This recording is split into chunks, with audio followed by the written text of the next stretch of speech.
I was scrolling through eBay looking for vintage buttons for a quilting project when I saw it. At first, my brain didn't register what I was looking at. It was just another piece of vintage jewelry among hundreds. But something about it made me pause, made me look closer. The sapphire, that particular shade of deep blue. The delicate gold setting with the intricate filigree work. The way the pendant hung on the chain, slightly off-center because of how the clasp had been repaired years ago. My mother's sapphire necklace. My hands froze on the iPad. I blinked, sure I was seeing things. Sure my eyes were playing tricks on me. But no, I knew that necklace. I knew every detail of it. The one my father gave her on their 25th wedding anniversary.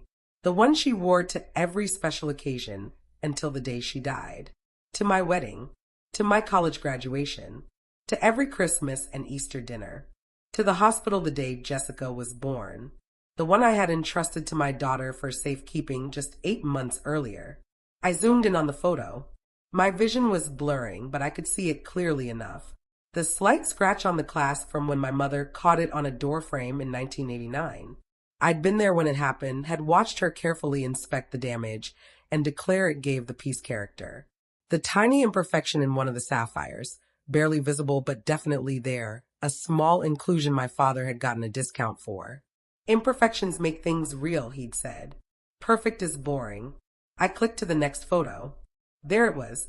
The engraving on the back of the pendant, the engraving I'd had added after my mother died, so I'd never forget. To Margaret, 25 years of love, William. This was my mother's necklace. My necklace. The one that should have been locked safely in Robert and Jessica's safe. And someone was selling it on eBay. Starting bid, $200. $200 for a necklace worth at least $4,000. $200 for 25 years of marriage. $200 for every birthday, anniversary, and special moment my mother had worn this piece. $200 for my memories, my history, my heart. My hand started shaking so badly I almost dropped my iPad. I set it down on the coffee table carefully, slowly, like it might explode. My heart was pounding so hard I could hear it in my ears. There had to be a mistake. There had to be an explanation. Maybe it was similar to my mother's necklace. Maybe someone else had the same piece.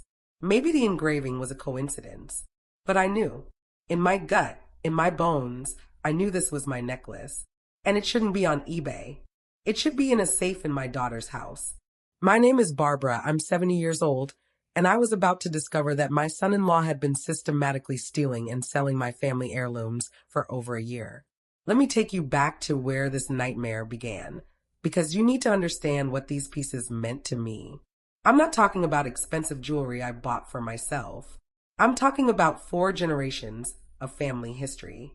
Pieces that survived the Great Depression, World War II, cross-country moves, and decades of family celebrations. Each piece had a story. Each piece was irreplaceable. My grandmother Rose came to this country from Poland in 1923 with nothing but the clothes on her back and her engagement ring. That ring, a simple gold band with a small diamond, represented everything she sacrificed to build a life in America. I remember her telling me the story when I was a little girl, how she'd sewn the ring into the hem of her coat during the journey because she was terrified someone would steal it. How she clutched that coat for the entire 2-week voyage across the Atlantic, seasick and scared but determined. That ring was her only connection to the life she'd left behind, to the young man who'd given it to her before she left, promising to follow her to America once he saved enough money. He never made it. He died in an outbreak of influenza 2 years later. But Rose kept that ring on her finger for the rest of her life. She worked in a garment factory for 40 years, her hands becoming gnarled and arthritic from the repetitive work, but she never took that ring off. Not once. When she died in 1978, she left it to me, her only granddaughter. I was 28 years old, newly married to Tom, and I cried when her lawyer placed that small velvet box in my hands. I wore it on my right hand every single day for 42 years. I'd touch it when I was nervous, spin it around my finger when I was thinking. It became part of me, a physical connection to the strong woman who'd given up everything for a chance at a better life. My mother's sapphire necklace was a gift from my father after 25 years of marriage. 25 years of raising 4 children on a teacher's salary, of making ends meet, of sacrifice and love. That necklace was the most extravagant thing my mother ever owned. She kept it in a velvet box and only wore it on the most special occasions. Christmas, Easter, weddings, anniversaries. When she passed away in 2005, she left it to me with a note. Wear this and remember that love is the only thing that matters. There was a pearl bracelet my father bought for my mother when I was born. Each pearl represented something. Their love, their first child, their hope for the future. My mother added a pearl when each of my siblings was born. 4 perfect pearls on a delicate gold chain. There was a ruby brooch that had belonged to my paternal grandmother, a woman I never met but heard endless stories about. A strong woman who ran a boarding house during the Depression and kept her family together when my grandfather lost his job. There was a set of emerald earrings my husband Tom bought me on our 10th anniversary. We couldn't afford them, not really, but he worked overtime for 3 months to save up. He presented them to me at dinner, his eyes shining with pride. You deserve beautiful things, he said. You deserve the world. Tom passed away 6 years ago, and those earrings were one of my most precious reminders of him. Altogether, my jewelry collection was worth approximately $80,000 in monetary value. But the emotional value? Priceless. Completely priceless. I kept all these pieces in an antique wooden jewelry box that had been my mother's. The box itself was beautiful, hand-carved walnut with a silk-lined interior and a small lock. I kept it on my dresser in my bedroom, and I looked at it every day. Sometimes I'd open it and touch the pieces, remember the people who had worn them, the love they represented. But 2 years ago, things changed. I started having some health issues. Nothing life-threatening, but concerning enough that my daughter Jessica insisted I come stay with her and her husband Robert for a few weeks while I recovered from a minor surgery. Jessica was my only child, my precious girl. I'd raised her by myself after Tom died, worked 2 jobs to put her through college, sacrificed everything to give her opportunities one never had. She married Robert 7 years ago. He worked in finance, or so he said, made good money. They had a beautiful house in the suburbs. No children yet. They were waiting until they were financially stable. I loved my daughter fiercely, but I'll admit, I had reservations about Robert from the beginning. Something about him felt off. He was charming, maybe too charming. He had an answer for everything. He talked a lot about money, about investments, about maximizing returns. He name-dropped constantly, always mentioning which expensive restaurant they'd been to, which luxury car he was considering, which exclusive club he'd joined. Jessica seemed happy, though, so I kept my concerns to myself. What mother wants to criticize her daughter's choice of husband? When I stayed with them for those few weeks after my surgery, Robert was attentive, almost too attentive. He'd check on me constantly, ask if I needed anything, offer to run errands for me. Your family, Barbara, he'd say with that perfect smile. We take care of family. One evening, about a week into my stay, I was resting in their guest room when Robert knocked on the door. Barbara, can I talk to you about something? Of course, dear. Come in. He sat on the edge of the bed, his face concerned. Jessica and I have been talking, and we're worried about you living alone. You're recovering from surgery, you're getting older, no offense, and we think you should consider moving in with us permanently. I was touched truly. That's very kind, Robert, but I love my little house. I've lived there for 35 years. All my memories with Tom are there. I understand, I do. But what if something happens? What if you fall and no one's there to help? We have plenty of space here. We want you close by. I appreciate the concern, but I'm fine. Really? He nodded, but I could tell he wasn't giving up. Okay, but at least let us help make your house safer. We could install some grab bars, maybe a medical alert system. And Barbara, I hate to bring this up, but have you thought about your valuables? Living alone with all your jewelry, that seems risky. What if someone breaks in? The thought hadn't occurred to me. I lived in a safe neighborhood. We barely locked our doors. I suppose that's a possibility. But why don't you let us keep your jewelry here, in our safe? It would be much more secure. You could come visit any time you want to wear something. but at least you'd know it was protected. I hesitated. My jewelry, my precious collection out of my sight? The thought made me uncomfortable. But Robert had a point. What if someone did break in? What if something happened to those irreplaceable pieces? I don't know, Robert. I like having them near me. I understand. Just think about it. No pressure. We just want to keep you and your things safe. Over the next few days, both Robert and Jessica brought it up several more times. Always casually. Always framed as concern for my well-being. Mom, Robert's right, Jessica said. Remember Mrs. Henderson down your street? She got robbed last year. They took everything. You'd be devastated if that happened to you. The more they mentioned it, the more anxious I became. Maybe they were right.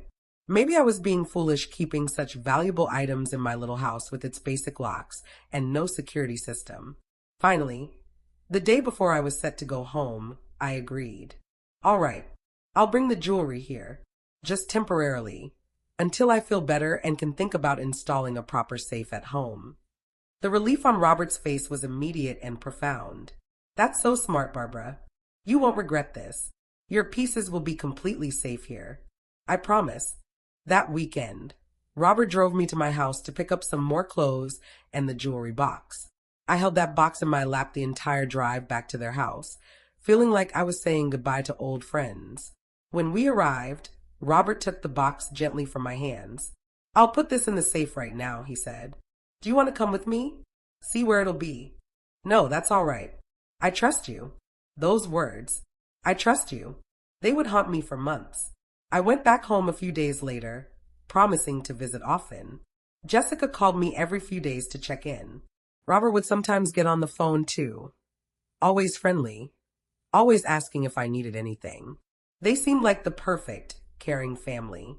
About 2 months after leaving my jewelry with them, I asked Jessica if I could come by and get my grandmother's ring. There was a family reunion coming up, and I wanted to wear it. Something about having that piece of rose with me felt important. Oh, Mom, this weekend isn't great for us, Jessica said. We're so busy with work. How about next week? It'll only take a minute, sweetheart. I can just pop by, get the ring, and leave. Mom, the safe is complicated. Robert's the only one who knows the combination. He's traveling for work this week. Let's plan for next weekend, okay? I agreed, though something felt odd. The next weekend came, and Jessica had another excuse. The weekend after that, another. By the 4th week, I was getting frustrated. Jessica, I really need my ring. The reunion is this Saturday. I know, Mom, I'm sorry. Robert's been working such crazy hours. Tell you what, why don't I buy you a nice costume jewelry ring to wear? My treat. I don't want a costume ring. I want my grandmother's ring. Mom, please don't make this difficult. We'll get it to you soon, I promise. I went to the reunion without the ring. Without any of my jewelry, actually. I felt naked, incomplete. My cousins asked where Rose's ring was. I always love seeing it, my cousin Martha said. It reminds me of when we were kids and Grandma would let us try it on. I made up some excuse about having it cleaned. But inside, I was starting to worry. Over the next few months, I asked repeatedly to come get my jewelry. There was always a reason why it wasn't a good time. Robert was traveling. They were having work done on the house, and everything was in disarray. The safe was having issues, and they needed to get it serviced. Jessica was sick. Robert's mother was visiting. Always an excuse. Never my jewelry. I started calling more frequently, then daily. Jessica's tone became increasingly annoyed. Mom, you're being paranoid. Your jewelry is fine. It's safe. Why are you acting like we stole it or something? That word. Stole. It hung in the air between us.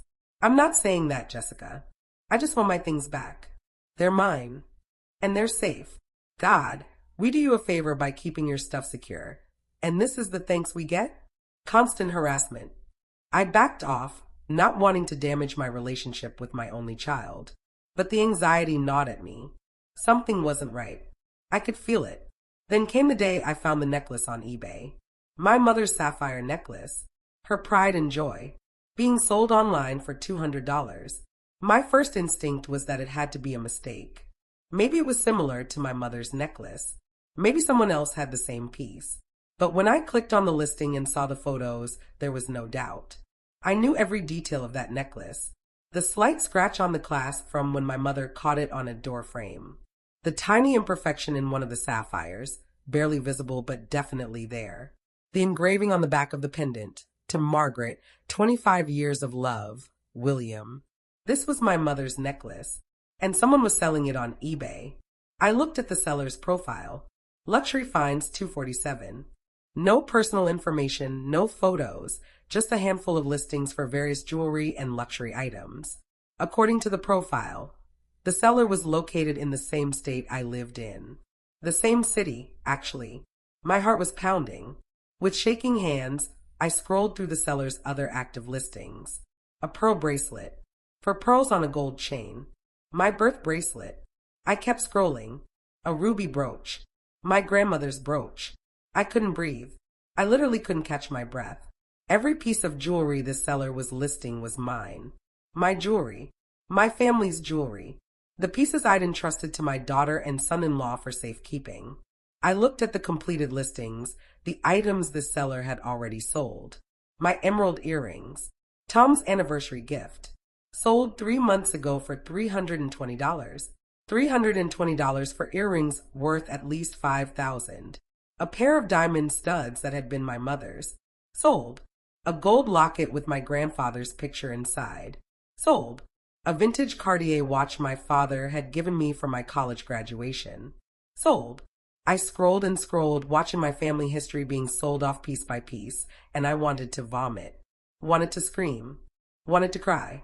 But mostly I wanted to know who was doing this. I clicked on one of the sold listings to see more details. The buyer had left feedback. Beautiful piece. Exactly as described. Fast shipping from Robert in Philadelphia. Robert in Philadelphia. That was where Jessica and Robert lived. My son-in-law was stealing my jewelry and selling it on eBay. I sat there for a long time, just staring at the screen, trying to process what I was seeing. This couldn't be real. My own family couldn't be stealing from me. Jessica wouldn't allow this. She loved me. She'd never let Robert do something like this. Unless she knew. Unless she was in on it. That thought broke something inside me. My baby girl. The child I'd raised alone. Sacrificed everything for. Loved more than life itself. Had she really conspired with her husband to rob me? I needed proof. Solid, undeniable proof. I took screenshots of everything. Every listing, every sold item, every piece of feedback mentioning Robert's name. I documented it all meticulously. Then I clicked on the listing for my mother's necklace and hit buy it now. $200 plus shipping. I was going to buy back my own mother's necklace. The absurdity and heartbreak of it made me start crying, but I completed the purchase. In the message to sellers section, I wrote, "Beautiful piece. I'll be in Philadelphia next week. Could I pick it up in person instead of having it shipped? Happy to pay cash." 3 hours later, I got a response. "Sure, no problem. I can meet you at the Starbucks on Main Street on Thursday at 2 p.m. Bring cash." I had 4 days to figure out what I was going to do. I barely slept those 4 days.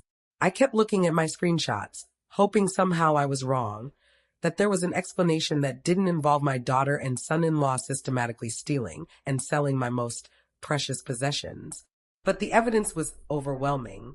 I called Jessica once during those 4 days. "Hi, sweetheart. How are you?" "Busy, Mom. Work is crazy. What's up?" "I was just thinking about my jewelry. I'd really like to come by this weekend and at least get a few pieces. I'm starting to feel uncomfortable having everything out of my sight." There was a pause. Then, "Mom, we've been over this. Everything is fine. You need to stop being so paranoid. It's actually kind of insulting that you don't trust us. I do trust you, but nothing. Your jewelry is locked in a safe in our house. It's probably more secure than it's ever been. Can you please just drop this?" "Jessica, I have to go, Mom. I'll call you later." She hung up, and I knew she was lying. I knew she knew what Robert was doing, might even be helping him do it. Thursday came. I drove the hour and a half to Philadelphia, my stomach in knots. I got to the Starbucks 30 minutes early and sat in my car, watching the entrance. At exactly 2 p.m., Robert walked in. My son-in-law, the man I'd welcomed into my family, trusted with my daughter's happiness, trusted with my most precious possessions. He was carrying a small shopping bag. My mother's necklace was in that bag. I waited 5 minutes, giving myself time to steady my breathing, to prepare for this confrontation. Then I walked into the Starbucks. Robert was sitting at a corner table, looking at his phone, completely relaxed. He didn't look up when I approached. He had no idea what was about to happen. "Hello, Robert," I said, my voice steady despite my pounding heart. His head snapped up. The color drained from his face in an instant. I watched it happen, watched the blood leave his cheeks, watched his eyes go wide with recognition and terror.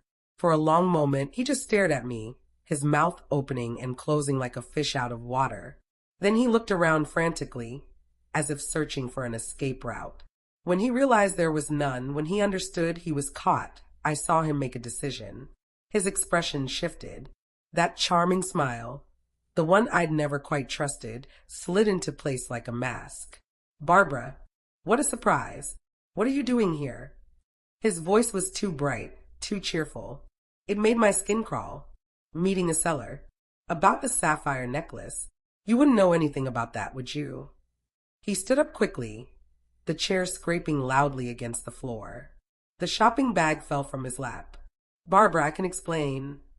"Explain how you stole my mother's necklace? How you've been selling my family's jewelry for months? How you looked me in the eye and lied when I asked about my things? Please, Robert, I'm dying to hear this explanation." My voice was getting louder. I didn't care. Let everyone in this coffee shop hear what kind of man he was. People were definitely staring now. A barista had stopped mid-order to watch. Robert's face was red now, sweat beading on his forehead, dark patches forming under the arms of his expensive shirt. "Let's talk outside. Please, this isn't the place. No, we're talking right here. Give me the necklace. Now." "Barbara, it's not what you think. We were going to give everything back. Give me the necklace, or I'll call the police right now and have you arrested for theft. I have all the evidence. Every listing, every sale, every piece you've stolen. I have screenshots of everything." I pulled out my phone and showed him. Watched his eyes widen as he scrolled through the images. His hands were shaking violently as he bent down to pick up the shopping bag. He held it out to me, but I didn't take it immediately. I wanted him to stand there, holding it, feeling the weight of what he'd done. "Where's the rest of it?" I asked, my voice deadly calm now. "Where's my grandmother's ring? The one she brought from Poland?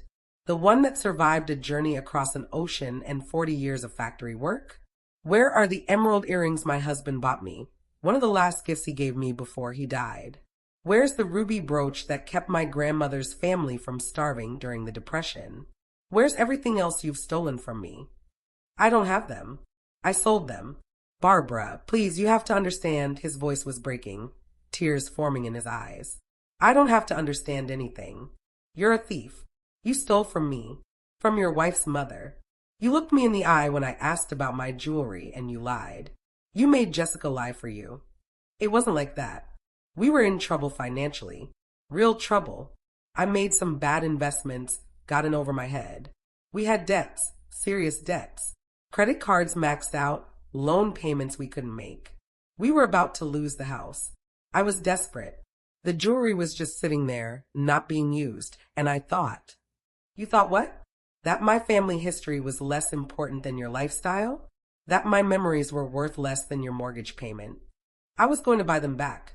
His voice rose, desperate. "I swear to God, Barbara, I was going to track down every piece and buy them back. Once I got back on my feet, once I made some money back. You would never have known they were gone. I was going to replace everything. But you didn't get back on your feet, did you? You just kept selling more, kept taking more. How long were you planning to do this?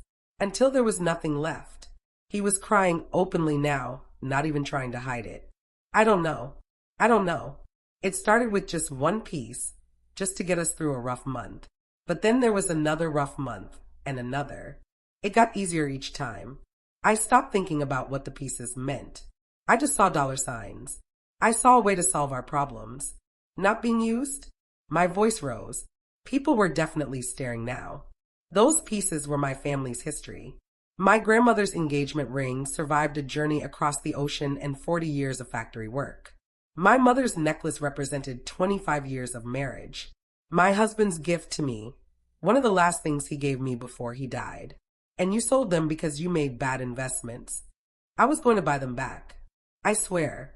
Once I got back on my feet, I was going to track down every piece and buy them back. You'd never even know they were gone. Does Jessica know?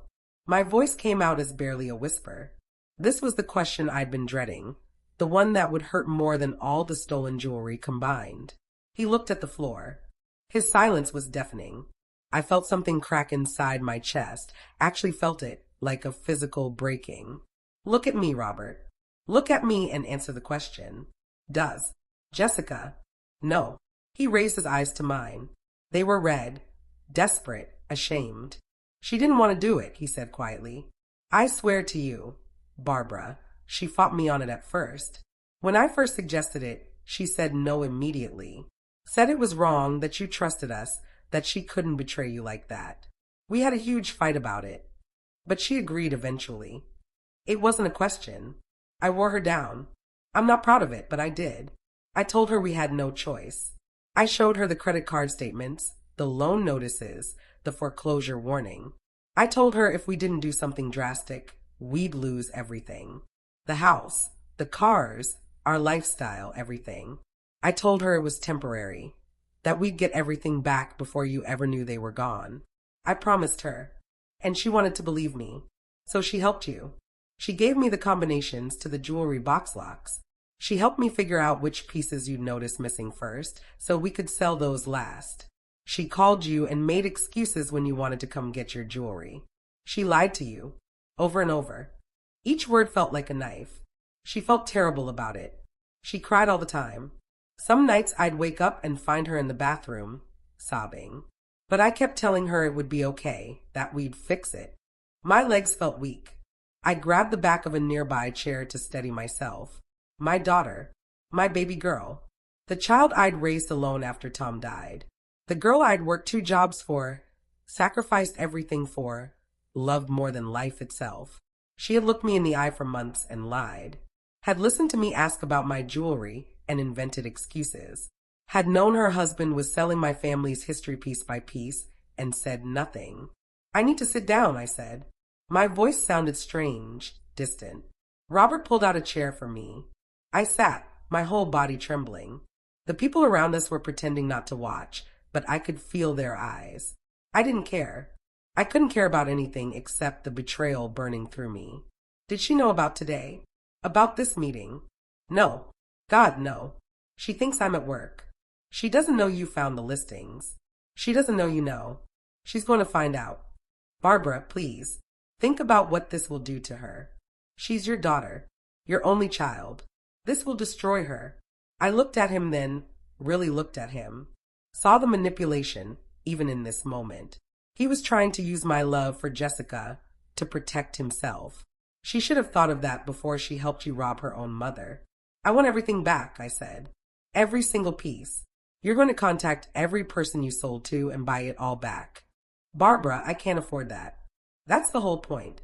I don't have money. Then you'll figure it out. Sell your car. Take out a loan. Sell everything you own. But you will get my jewelry back. Some of it's probably been resold already. I can't track it. You have 2 weeks. 2 weeks to return every piece you stole from me, or I go to the police with all of this.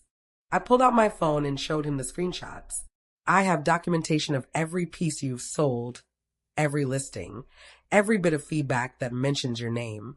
That's felony theft, Robert. Do you know what that means? Jail time. A criminal record. Your finance career over. He was crying now, actual tears running down his face. Please, Barbara. Please don't do this. It will destroy Jessica's life. She'll lose everything. She should have thought of that before she helped you rob her own mother. I walked out of that Starbucks with my mother's necklace and drove straight to a lawyer's office. I'd made an appointment that morning, just in case. The lawyer, a sharp woman in her 50s named Patricia, listened to my story and looked at my evidence. You have a very strong case, she said, both criminally and civilly. We can absolutely press charges. What will happen to them? With evidence this solid, Robert would likely face felony theft charges, multiple counts. Your daughter, if she knowingly participated, could be charged as an accomplice. They could both face jail time, certainly probation, restitution, criminal records. And getting my jewelry back? That's trickier. Anything he still has, absolutely. Anything he sold, we can try to trace and recover, but there's no guarantee. Some pieces may be gone forever. Forever. My grandmother's ring, my father's watch, Tom's earrings, potentially gone forever because my own family sold them to strangers on the internet. What do you want to do? Patricia asked gently. I want my jewelry back. All of it. And I want them to understand what they did. I want consequences. Okay, let's start by sending a formal demand letter. We'll give them 30 days to return all items or provide restitution for the value of items that can't be recovered. If they don't comply, we file criminal charges and a civil lawsuit. I went home that night and sat in my living room with my mother's necklace in my hands, the one piece I'd managed to recover. I cried for hours, not just for the jewelry, but for the loss of trust, for the betrayal, for the daughter I thought I'd raised who turned out to be someone who could steal from her own mother. My phone rang constantly. Robert called 37 times that first evening. Jessica called 19 times. I didn't answer. Finally, Jessica left a voicemail, her voice hysterical. Mom, please pick up. Please. I'm so sorry. We're so sorry. Robert told me what happened. Mom, please don't go to the police. Please. We'll fix this. We'll get everything back. Just please, give us a chance to make this right. I know you're angry. I know we betrayed you. But I'm your daughter. Your only child. Please don't destroy my life over this. Please. Over this. Like it was nothing. Like they'd borrowed $20 without asking, not stolen $80,000 worth of irreplaceable family heirlooms. I didn't call her back. The demand letter arrived at their house 3 days later. Robert called my lawyer immediately, begging for more time, promising he'd get everything back. Patricia told him 30 days, not a day more. Those 30 days were torture. I'd wake up in the middle of the night thinking about my grandmother's ring, wondering who was wearing it now, if they knew the story behind it. I'd look at photos of my mother wearing her sapphire necklace and feel rage that Robert had sold it for $200 like it was garage sale junk. Jessica sent emails. Long, rambling emails full of excuses and apologies. Mom, I know what we did was wrong. I know, but you have to understand the pressure we were under. Robert's job was in jeopardy. We had credit card debt from trying to maintain appearances. His parents kept comparing him to his brother who's so successful. We were drowning. I know that doesn't excuse it, but please try to understand. We weren't trying to hurt you. We were just desperate and made terrible choices. I read every email but didn't respond. Maintain appearances. That phrase stuck with me. They were so worried about looking successful that they stole from me to fund their fake lifestyle. Robert sent messages too. More practical, more focused on logistics. He'd managed to track down some of the pieces. The ruby brooch, the diamond studs, the Cartier watch. He was negotiating with the buyers to purchase them back. The emerald earrings were gone, sold by the original buyer to someone else. He was still trying to trace them. The pearl bracelet had been damaged by its buyer and was being repaired. My grandmother's ring was the most difficult to find because it had been sold early on and he'd lost track of where it went. 15 days into the 30-day deadline, Robert showed up at my house. He looked terrible, gaunt, unshaven, dark circles under his eyes. He was carrying a cardboard box. I have some of them, he said when I opened the door. He looked like he might collapse. The ruby brooch, the diamond studs, the watch, the pearl bracelet, and a few others. That's 23 pieces total. I'm still working on tracking down the rest. I took the box without inviting him in. You have 15 days for the rest. Barbara, please. I'm trying. I've sold my car, borrowed money from my parents, maxed out my credit cards. I'm doing everything I can. But some pieces are just gone. I can't find them. The ring, the emerald earrings, a few others. I'm willing to pay you for them. The appraised value. But I can't produce what I can't find. You should have thought of that before you stole them. I know. God, I know. I'll do anything to make this right. Just please, tell me what you want. I want my family's history back. I want every single piece that you stole. And I want to never see you again. Does that mean you're still going to press charges? I'll decide that when the 30 days are up. He left, shoulders slumped, defeated. Part of me felt bad for him. A tiny part. Then I opened the box and saw my mother's diamond studs, the ones she'd worn to my wedding, and the sympathy evaporated. Jessica came by a week later. I'd been expecting her, though I'd hoped she wouldn't come. Hoped she'd give me more time before I had to look at her face, before I had to reconcile the daughter I thought I knew with the woman who'd stolen from me. But there she was, standing on my front porch on a Tuesday afternoon, looking like she hadn't slept in days. Her eyes were swollen from crying, ringed with dark purple circles. She'd lost weight, probably 10 pounds at least. Her clothes hung loose on her frame. Her hair, always so carefully styled, was pulled back in a messy ponytail. Her hands were shaking. Mom, can we please talk? I let her in, though every instinct told me to slam the door. We sat at my kitchen table, the same table where I'd taught her to do homework when she was 7, where we'd had countless meals and conversations, where I'd comforted her through her first heartbreak and celebrated her college acceptance, where I'd helped her plan her wedding to Robert. The irony of that last memory made my stomach turn. I don't even know where to start, she said, her voice hoarse like she'd been crying for hours. I'm so sorry. I'm so sorry. What we did was unforgivable. I know that. I don't expect you to forgive me. I don't deserve your forgiveness. But I need you to know that I never stopped feeling guilty. Every single day. Every time you called asking about the jewelry. I felt sick. Physically sick. I'd hang up the phone and throw up sometimes. The guilt was eating me alive. But not enough to stop. My voice was flat, emotionless. I'd cried so much over the past week that I had no tears left. No, not enough to stop. And I'll have to live with that for the rest of my life. She was crying now, tears streaming down her face unchecked. Every day I wanted to tell you. I'd pick up the phone 100 times to call you and confess. But then Robert would remind me about the foreclosure notice, about how much trouble we were in, about how we just needed a little more time. And I was weak. I was so weak, Mom. I chose him over you. I chose protecting him, protecting our lifestyle, over honoring you. I'm ashamed. I'm so ashamed I can barely look at myself in the mirror. How could you do it, Jessica? My voice cracked. So much for having no tears left. They were coming now, hot and angry. How could you help him steal from me? After everything I've done for you. Everything I've sacrificed. I know. She practically shouted it, her own anguish overflowing. Don't you think I know that? You raised me alone after Dad died.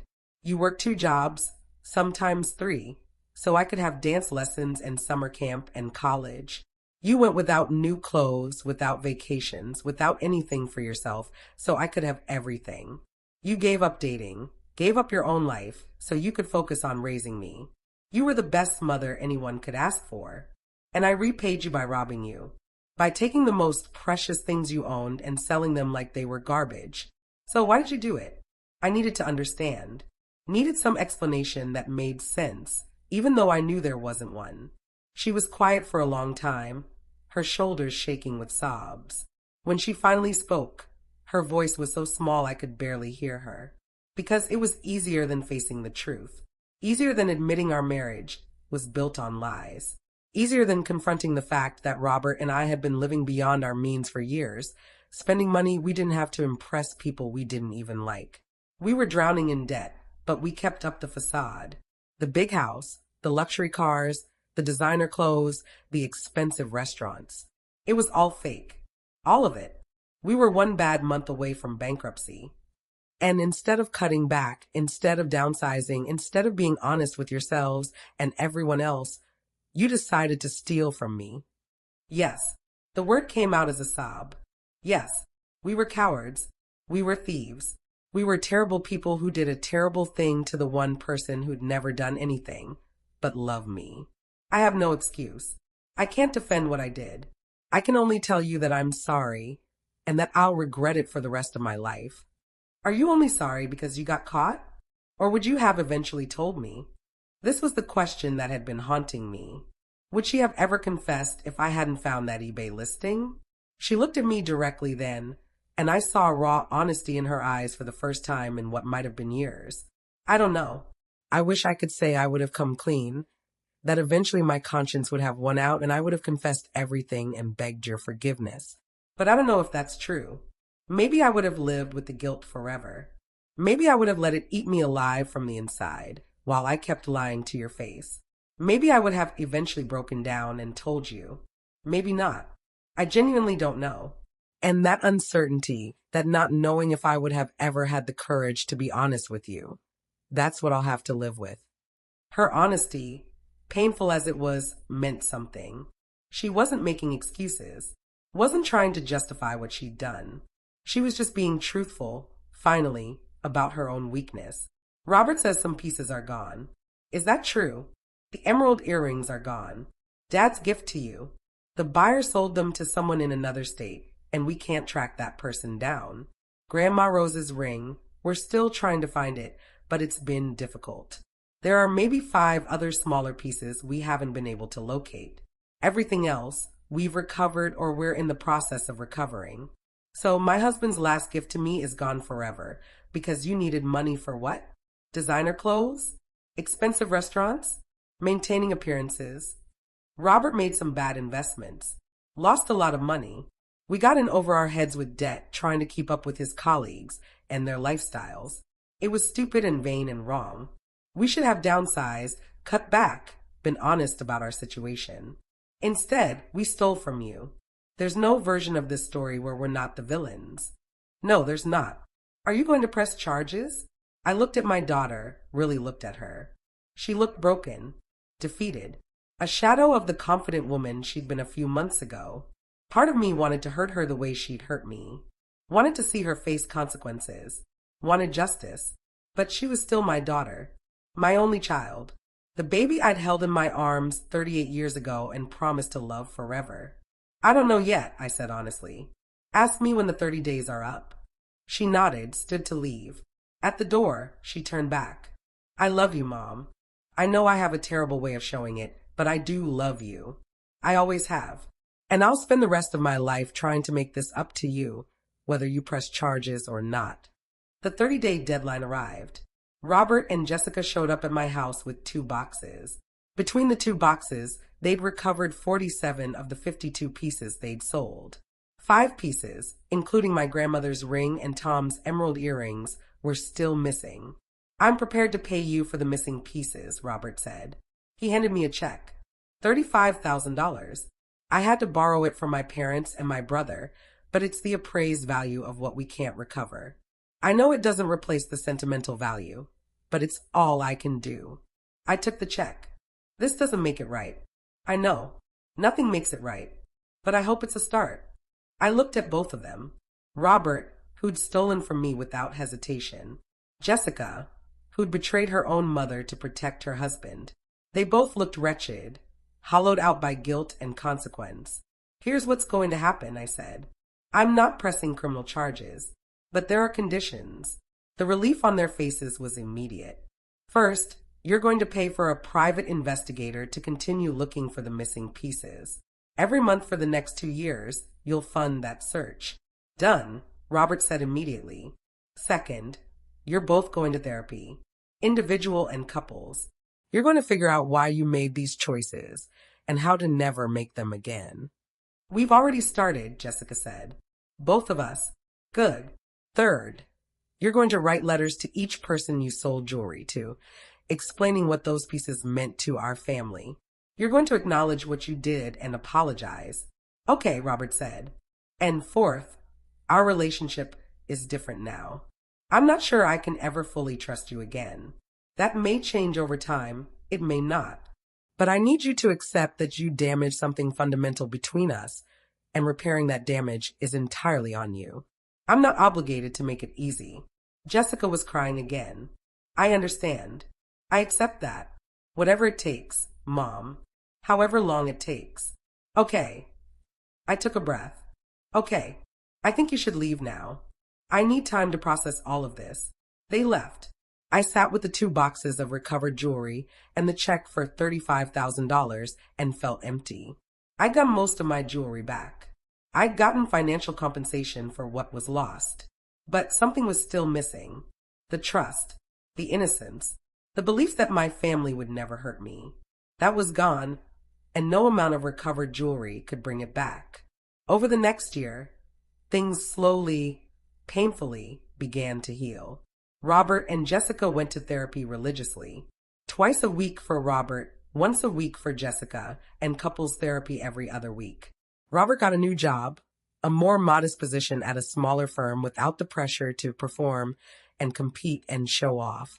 The pay was lower, maybe 40% less than what he'd been making, but it came with better hours, less stress, and no culture of keeping up appearances. They sold their big 4-bedroom house in the expensive suburb and moved to a small 3-bedroom ranch in a more modest neighborhood. The house was older, needed some work, but it was within their means. They sold Robert's BMW and Jessica's luxury SUV. They bought 2 used Hondas, practical and reliable. They cut up every single credit card except one, which they kept for emergencies only. They started living within their means. Actually within their means, not the fantasy means they'd been pretending to have while stealing from me to maintain the illusion. The private investigator they hired, a retired police detective named Marcus who specialized in tracking stolen property, managed to track down 2 more pieces within the first 3 months. He found my diamond studs at an estate sale in New Jersey. The woman who'd bought them from Robert's original buyer was willing to sell them back when Marcus explained the situation. She was kind about it, said she understood, said she couldn't imagine if someone had stolen her mother's jewelry. Robert paid her double what she'd paid for them. Marcus also found the pearl bracelet. It had been sold to a collector in Virginia who specialized in antique jewelry. That one was harder. The collector didn't want to sell, said he'd paid fair market value, and the bracelet was part of his collection now. Marcus had to negotiate for weeks, and ultimately Robert had to pay nearly 3 times what the collector had paid. But he got it back. When Marcus delivered it to me, carefully wrapped in velvet, I cried for an hour. I held that bracelet, touched each pearl, remembered my father's face when he added the 4th pearl after my youngest brother was born. Our family is complete now, he'd said. 4 perfect children. 3 of my siblings were gone now, but that bracelet remained. A testament to our family, to my father's love. The real miracle came 8 months into the search. Marcus called me on a Thursday evening, his voice excited. Barbara, I found it. I found your grandmother's ring. I couldn't speak, couldn't breathe. After 8 months of searching, after I'd convinced myself it was gone forever, he'd found it. A woman in Ohio bought it at an estate sale 3 months ago. She collects antique jewelry, like the simple design and the old diamond cut. When I contacted her and told her the story, she cried. She's a grandmother herself. She said she couldn't imagine someone stealing her family heirlooms, and she wanted to help. She's willing to sell it back at cost.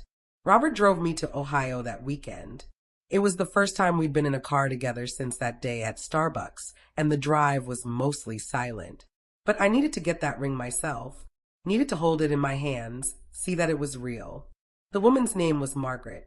She was 74, a retired teacher like me, with kind eyes and gentle hands. She lived in a small house filled with antiques and family photos. When she opened the door and saw me, she immediately pulled me into a hug. You must be Barbara, she said. Come in, come in. I have your grandmother's ring waiting for you. She'd polished it, set it in a small velvet box.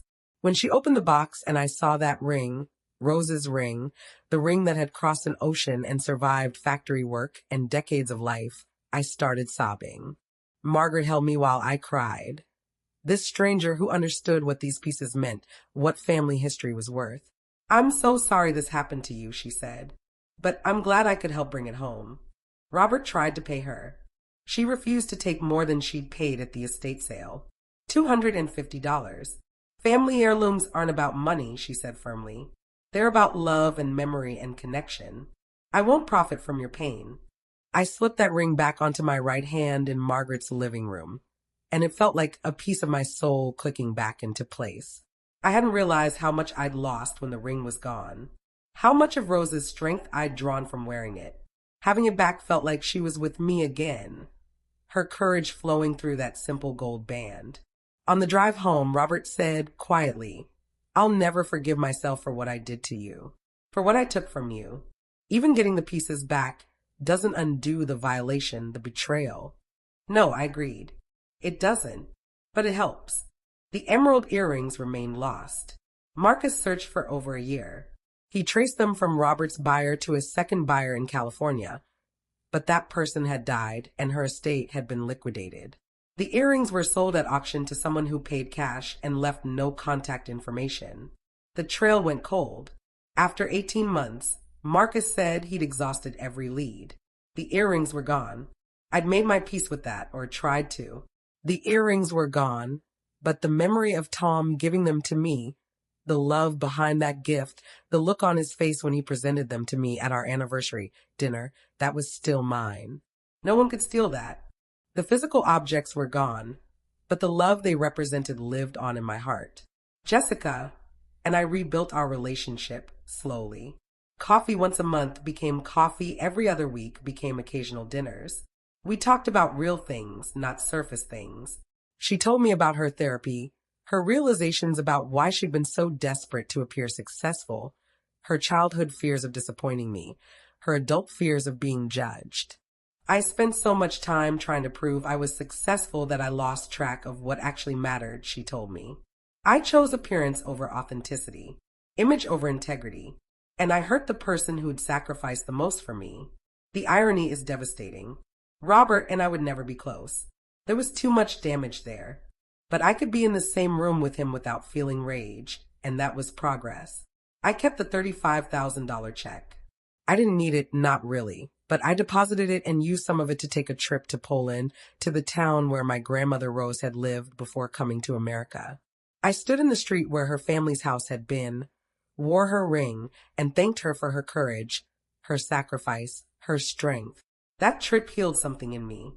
It's been 2 years now since I found my mother's necklace on eBay. I wear my jewelry again, but differently, with more intention. Each piece is a reminder not just of the person who gave it to me, but of its own journey.